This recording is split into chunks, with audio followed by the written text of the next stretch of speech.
Welcome to the 10-Minute Mind Shift Podcast. I'm your host, Janet Cagle, certified life coach, weight loss coach, and lover of all things related to upleveling my life and yours. My goal is to help you get one step closer to your goal, whatever it is. My goal is not to keep you wrapped up in self-help all day, just 10 minutes. And who doesn't have 10 minutes, right? Hello, my friends, and welcome back. This is episode number 63, and Believe New Things. In 2016, while I was on my quest for answers around managing my cravings and my urges, I found my coach and mentor, Brooke Castillo. In 2017, she started a group called Self-Coaching Scholars, and in 2018, I joined. So by the time I joined Scholars, I had listened to well over 200 of her episodes, some of them over and over again. I was feeling pretty enlightened, and so the March class rolled around, and the topic was Believe New Things. My first thought was, I feel pretty good about what I believe, so I'm just going to sit this month out. Kind of in a very cavalier way, I might add, I glanced through the workbook and determined, yep, this one's not for me. The assignment was to identify an old belief and then to go to work on changing it. I really thought hard, and I couldn't think of anything that I needed to work on. But then, on March 12th, an email hit my inbox, and I immediately got a pit in my stomach, and I started sweating. Not a hot flash kind of sweat either. It was more like a, oh crap kind of sweat.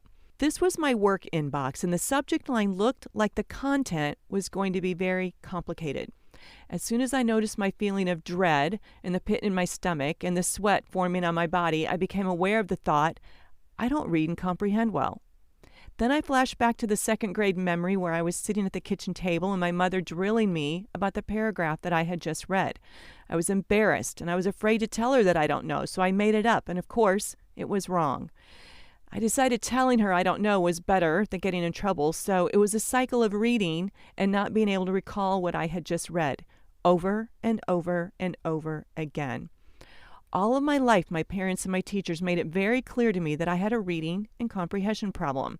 And so that is a belief that stuck with me. Even as an adult, even at the age of 58 at the time, and all of the evidence to the contrary, I still had that belief.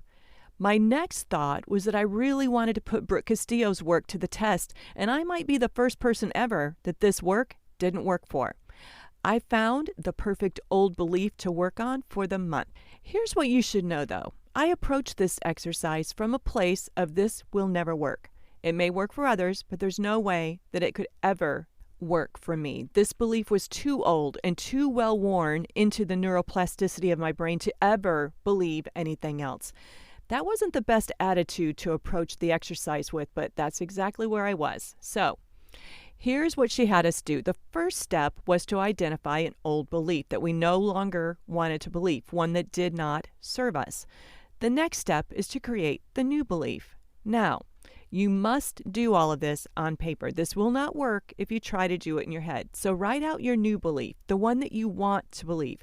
For example, my old belief was that I don't read and comprehend well.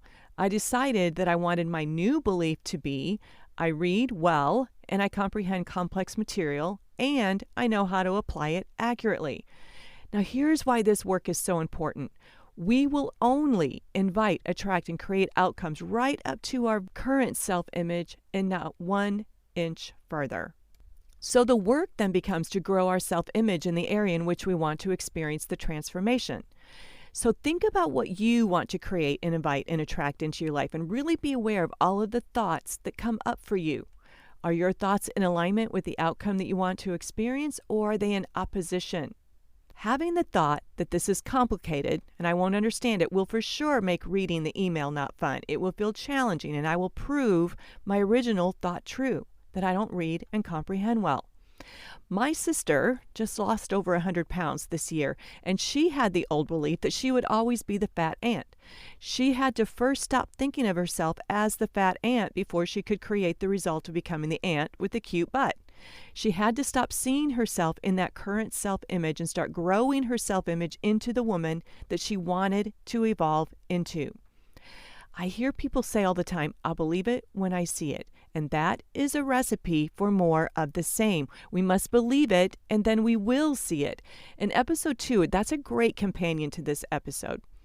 So the third step then is to look at the new thought. And then when you think the new thought, let all of the other thoughts come up around it. Let them come to the surface. Write them all down and describe how you feel about that new thought. What do you think about that new thought? For me, my new belief, I read well and comprehend complex material, and I know how to apply it accurately, felt impossible. I felt like a fraud. Next, ask yourself why you feel this way. What's coming up for you? What's the evidence for this thought to be true, right? What came up for me was, my job is to read and comprehend and apply, and this new belief is a lie. I felt like an imposter. I had some really dark thoughts and feelings, my friends. Now, here is where the magic happens. For each one of the thoughts that come up contradicting my new thought, I had to counter that thought. So you're going to create a thought that is an opposition of all of those thoughts that are bubbling up around you. I had to make my brain seek evidence that I am not an imposter and that this is not a lie and that this new thought is true. That is where you literally flip the script and you change the plot of the story in your life forever, whatever the story is. I'm terrible with money. I'm the worst mother ever. I'll always be fat. I'll always be a woman who, and just fill in the blank. It's my fault. It's his fault. I can't. I don't like. These are all self-limiting beliefs and stories that we tell ourselves. Whatever limiting belief you feel like is too true for you to be a lie, it's not, my friend. There isn't any old belief that you're carrying around right now that is true unless you want it to be true. You can rewrite your story starting today. You can change the ending on the next page. So I went through this exercise, and I'll be honest, day 1 and 2, I saw no evidence that my old thought was a lie and that my new thought was true, but I kept going. And by day 3, I started to feel a shift. And by day 4, I was like, wait a minute, look at all the certifications and awards and all the things that I have accomplished because of what I was able to read and comprehend. Look at all the books that I have read and the things that I remember about how they've affected my life. Every day I did this, I saw a little more evidence and a little more and a little more. And then by day 12, my old thought was a lie and my new thought was so true that I started noticing how I was showing up differently as a result of believing my new thought. I noticed that I would volunteer for things and speak up in meetings for the first time. I wasn't intimidated if I read something and didn't get it the first time. I started noticing that lots of people do that, and that doesn't mean anything about my ability to read and comprehend. I learned that I do remember the important things, maybe not every detail, but I do remember the important things. This transformation was one of the most powerful transformations I have ever experienced, and it's one that you can experience too, regardless of how deeply grooved and hardwired you think you are right now. This work isn't just about reciting affirmations that we don't believe. It is literally rewiring the neuroplasticity in your brain so that your brain has easy access to the thoughts that serve you.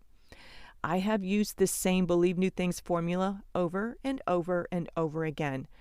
I didn't think this process would work for me, so I know what you're thinking, but be willing to be wrong about this. Be willing to decide to believe something different about you and to start stepping into the woman that you want to become. Today, I do read and comprehend complex material, and I know how to handle it all and apply it brilliantly. That's my belief, and it serves me to believe that, even on the days when it's harder and it's not so easy. I stopped making it mean anything. I have other beliefs that I'm working on, and I use this same process. After you've done it a few times and you've seen how it works, you start looking for old beliefs to work on, and it's like clearing the cobwebs from your brain. It's like moving into a new house and smelling that new house smell, or cleaning out that junk room, finally. If you have not checked out my Life by Design Bootcamp, what are you waiting for, my friend? We talk about believing new things and growing your self-image and all the things. It's a work at your own pace, and of course, the course is yours for life. It's what I do exactly. Every time I do the work to uplevel my life, I'm reminded that where you are now is only for right now. Your future self is happening in the next minute, the next hour, this afternoon. There are things that you can do today that really set her up for success tomorrow. Get her off on the best foot by believing new things. All right, my friends, that is what I have for you. And now go have the best week ever. That's a wrap of the 10-Minute Mind Shift podcast. I hope that you were able to experience your own mind shift today. Listen, if you're ready to take this work to the next level, I highly recommend Life by Design Academy. It's my one-on-one coaching program that offers you a transformation at the speed of life.